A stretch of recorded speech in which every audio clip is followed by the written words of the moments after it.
श्रम को निषेध करता है। बलात् श्रम को निषेध करता है अनुच्छेद 23।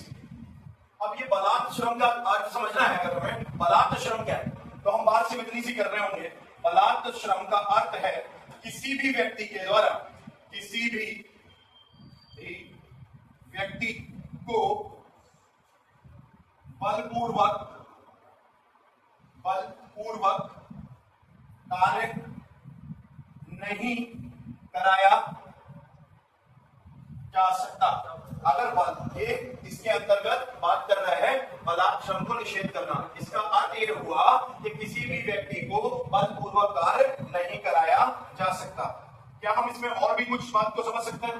हाँ, देखो कैसे। अगला पॉइंट क्या बता रहा है? ठीक है, किसी को बिना मजदूरी के कार्य नहीं कराया जा सकता।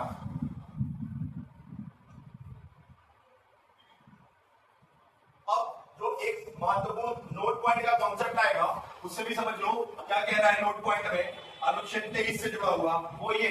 ठीक है, अनुच्छेद 23 मानव देह व्यापार या मानव व्यापार को भी प्रतिबंधित करता है। हम क्या कह रहे हैं? इसको जो समझना है और जानना है वो क्या? मानव व्यापार को भी प्रतिबंधित करता है। अक्सर हम लोग देखते हैं इंग्लिश में एक वर्ड का प्रयोग किया जाता है ह्यूमन ट्रैफिकिंग। ठीक है, मानव तस्करी।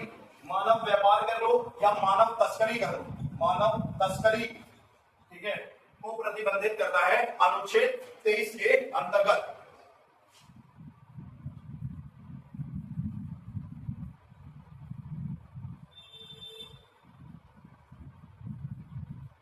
मानव तस्करी को प्रतिबंधित करता है।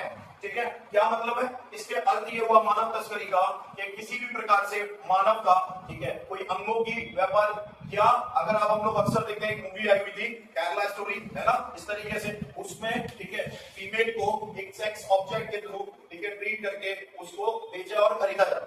ठीक है, इन सारी कार्यक्रमों को क्या करता है अनुच्छेद 23 के अंतर्गत ये क्या कर रहा होता है? प्रतिबंधित। ठीक है, बात समझ में आ रही है? ये है अनुच्छेद 23 के अंतर्गत। तो हमने क्या जाना? अनुच्छेद 23 है क्या?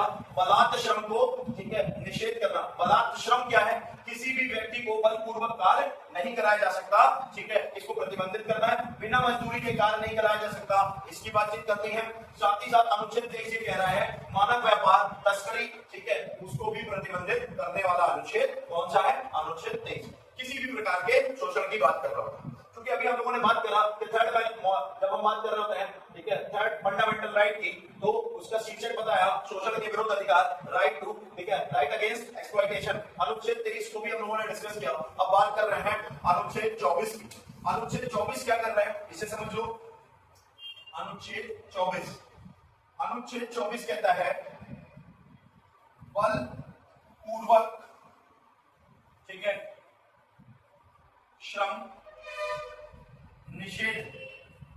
बलपूर्वक श्रम निषेध, या फिर आप इसको बलपूर्वक नहीं कहते, इसे ऐसे कर लो ठीक है बाल श्रम निषेध करता है। बाल श्रम निषेध करता है। बाल श्रम निषेध करता है। क्या अर्थ है इसका? बाल श्रम निषेध करने का इसका अर्थ ये है, इसमें हमें कौन कौन से पॉइंट पर ध्यान रखना है? वो ये 6 से 14 वर्ष के बच्चों को खतरनाक कारखानों में कार्य करना प्रतिबंधित करता है। अब जब बात यहां पर ये आ रही है खतरनाक कारखानों, इसका अर्थ क्या है? अगर हम इसमें और इसको ढंग से समझें, खतरनाक कारखानों का अर्थ क्या है?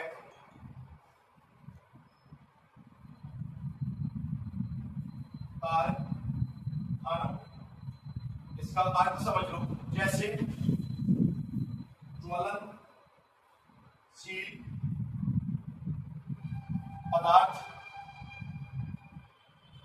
पदार्थ से संबंधित, दिवाली आ रही है, ज्वलनशील पदार्थ का मतलब समझ में आ रहा है, पटाखा फैक्ट्री, समझ में आ रही है बात। अगला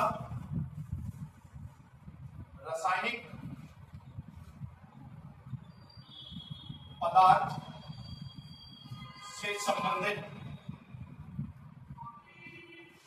कारखाने, ठीक है। इनमें 6 वर्ष से लेके 14 वर्ष तक के बच्चों का कार्य, ठीक है, करना प्रतिबंधित है, ठीक है। ये था अनुच्छेद, ठीक है, 23 और 24, तीसरा मौलिक अधिकार। अब मुझे तुम एक ही बात बता पाओगे, तीसरा मौलिक अधिकार क्या है? शोषण के विरुद्ध अधिकार, शोषण के विरुद्ध अधिकार, ठीक है। कितने अनुच्छेद आ रहे हैं तीसरे में?